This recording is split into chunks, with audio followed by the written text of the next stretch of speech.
ఆత్మను తాకే కథల ప్రయాణం, కథాకథనంకు స్వాగతం, సుస్వాగతం. ఇవాళ వినడమే మర్చిపోయిన ఒక రాజు కథలోకి వెళ్దాం. ఒకప్పుడు అడవులు, నదులు, పచ్చని పొలాలతో కళకళలాడే ఒక సుభిక్షమైన రాజ్యం ఉండేది. ఆ రాజ్యానికి విజయసింహుడు రాజు. విజయసింహుడు తన చెవులకు పొగడతలే తప్ప సలహాలు ఏనాడూ పట్టనివ్వలేదు. ప్రతి ఉదయం రాజసభలో పొగడ్తల వర్షం కురిపించే, హే రాజన్, మీకన్నా తెలివైన వారు లేరు. మీ వంటి రాజు దొరకడం మా భాగ్యం. మీ పాలన ఈ రాజ్యం చేసుకున్న పుణ్యం. మంత్రుల మాటలకు విజయసింహుడు గర్వంతో పొంగిపోయేవాడు. అతనికే అన్నీ తెలుసని, ఎక్కువగా వినే రాజు బలహీనుడవుతాడనే భావంతో ఉండేవాడు. ఈ ప్రవర్తనకు మంత్రివర్గం కూడా తల వంచింది. కొన్నాళ్లకి వేసవిలో రాజ్యం పక్క ఉన్న అడవి నెమ్మదిగా ఎండిపోవడం మొదలయ్యింది. నదుల్లో నీరు కూడా ఎండసాగాయి. దాంతో జంతువులు నీళ్లు దొరక్క ఊరిలోకి రావడం మొదలుపెట్టాయి. అయితే ఒక సన్యాసి రాజభవనానికి వచ్చి, మహారాజా, ఆ అడవి మీ రాజ్యానికి కవచం లాంటిది. అది నశిస్తే రాజ్యమే నశిస్తుంది అని విజయసింహుడికి చెప్పగా, విజయసింహుడు చిరాగ్గా, నేను మనుషులకు రాజుని, జంతువుల సంగతి నాకు అనవసరం అన్నాడు. దాంతో సన్యాసి మారు మాట్లాడకుండా వెళ్ళిపోయాడు. కానీ అతని కళ్ళల్లో ఆందోళన స్పష్టంగా కనిపిస్తూ ఉండేది. కొన్ని రోజుల తర్వాత విజయసింహుడు అడవిలోకి వేటకు వెళ్ళాడు.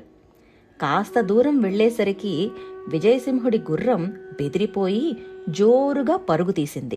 ఆగు ఆగు అని అరచినా గుర్రం ఆగలేదు. ఆ గుర్రం వేగాన్ని అదుపు చెయ్యలేక విజయసింహుడు కింద పడి స్పృహ కోల్పోయాడు. కొంతసేపటికి విజయసింహుడు మెల్లగా కళ్ళు తెరిచి చూడగా చుట్టూ పెద్ద పెద్ద ఏనుగుల సమూహం. ఆ దృశ్యం చూసి బెదిరిపోయాడు విజయసింహుడు. రాజుగారిని గుర్తుపట్టాయో ఏమో మరి, ఏనుగులు దాడి చెయ్యలేదు కానీ అన్ని దారులు మూసేశాయి. విజయసింహుడు రాజుగా జంతువులను, అడవిని ఏనాడు పట్టించుకోలేదు. ఈనాడు ఆ అడవిలో జంతువుల మధ్య చిక్కుకున్నాడు. 2 రోజులుగా ఆహారం లేదు, నీరు కూడా లేదు. దాంతో నీరసం వచ్చి చెట్టు కింద సొమ్మసిల్లాడు. రకరకాల శబ్దాలు అతని చెవిన పడ్డాయి. వీచే గాలి, ఎండిపోయిన ఆకులు, దాహంతో మూలిగే జంతువులు, ఇంకా ఎన్నో.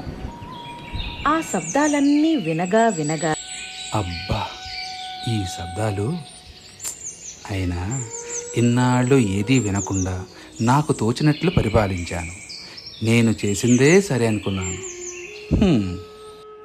అని పశ్చాత్తాపంతో ఆ ఏనుగుల సమూహం వైపు చూసి చేతులు 2 జోడించి నమస్కరించాడు.